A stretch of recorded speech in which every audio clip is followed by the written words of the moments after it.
very circuitous. It goes like, but I do get back to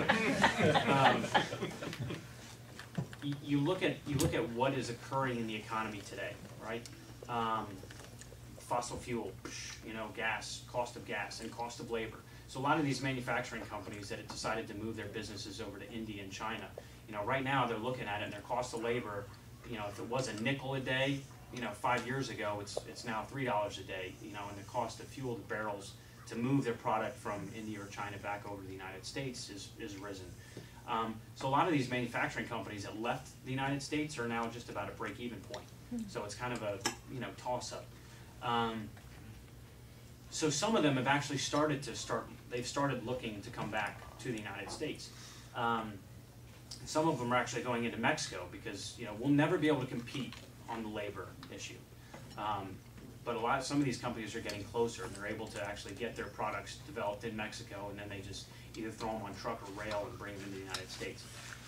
But my point is that there is internationally, I think there's an opportunity in the next, you know, 4 to 5 years that we can actually make a presentable argument to a lot of these manufacturing companies or otherwise to bring them back to the United States, A, and then B, show them that there's an environment worth coming to in Wisconsin. So that was my you know, on my website. That's when I did, you know, when I did my video, I said, hey, this is what I want to do.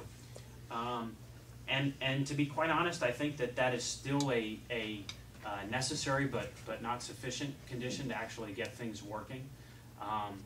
So obviously, you know, this is my first run into elected office. But if you ask my wife, I have these, you know, the legislative body cheats. They've got these legislative briefing books, and they're about this thick on just about every part of the state government. And my wife generally kicks them every night because they're by my bed. So I'm studying, you know, I'm learning the processes as they go. But I realized that it's the functions of government. You know, the form has almost become more important than the function, and the functions don't work anymore. You know, I think that the next governor, whoever it is, you know, they're going to have a plan, right? We can all hope they're going to have a plan. There's going to actually have to be those organizations and the mechanisms to execute that plan, to actually take that plan and run with it. So Department of Administration, Department of Transportation, Commerce, etc.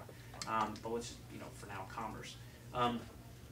You know, Commerce has had now with Leinenkugel five secretaries over the last 6 years. They're managing well over 24 sub-agencies with over 100 sub-programs. Anybody that's been in any successful organization knows that you can't have success if you don't have, you know, a vision, goals, metrics, etc. Commerce doesn't have it. It just doesn't work anymore. So I think that the first, you know, 12, 18 months, to be quite honest, my role as lieutenant governor should be, and it's going to be necessary, whoever gets elected, but is to actually get into some of these organizations and change the culture of how they work, right? I mean, you know, I think of every time I go into the DMV, you know, and I try to get something simple done in the DMV. I mean, that's kind of the culture of bureaucracy that exists at every level in Madison, you know, and then multiply it times 1,000,000 in DC. But how does a worker, you know, how does a state worker wake up at Commerce and say, you know, what are my incentives to be able to accomplish the same thing with less money, you know, or how do you incentivize them to become efficient again? So I think that's going to have to be the first and foremost thing. Everybody can have the best plan in the world, maybe so, but unless the mechanisms of government are actually ready to execute, it doesn't matter. You know, so you're going to have to go in there and audit, you know, and say, hey, where are you at? What are your 30, 60, 90-day goals? I mean, it's going to have to the beginning year, it's going to have to be, you know, almost that and micromanaged to go in there and it's got to be, you know, like I said, it's got to be a paradigm shift. You've got to change the culture of how government works. So that's my belief. You know, I definitely think, and let's face it, it's going to be a long time before we actually do have that environment that is appealing to businesses to come in, right? Because businesses are twofold. You need the material, you need the manpower, right? You need to have your mortar. How do you incentivize citizens to stay in Wisconsin, or people graduating from the college system to stay in Wisconsin. You know, the way that the taxes are right now, I mean, we're doing everything we can to push, you know, the individuals with the want to be here out of here.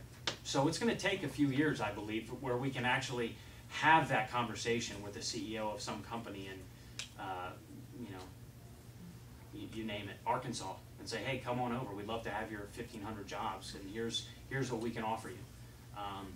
So that answers your question. How do you get? You're talking about the mechanisms not working. How do you get around the influences of the unions? It's a great question. That's going to be your biggest hurdle. You're right.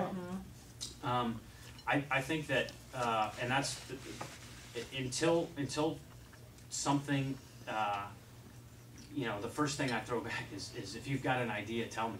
You know, I mean, because that I think right now we're in an environment where it's got to be all hands on deck, and every idea is as important as the next, and it's got to get, you know, tossed around. The unions, I mean, that's our hardest. You know, that's going to be the hardest function to deal with.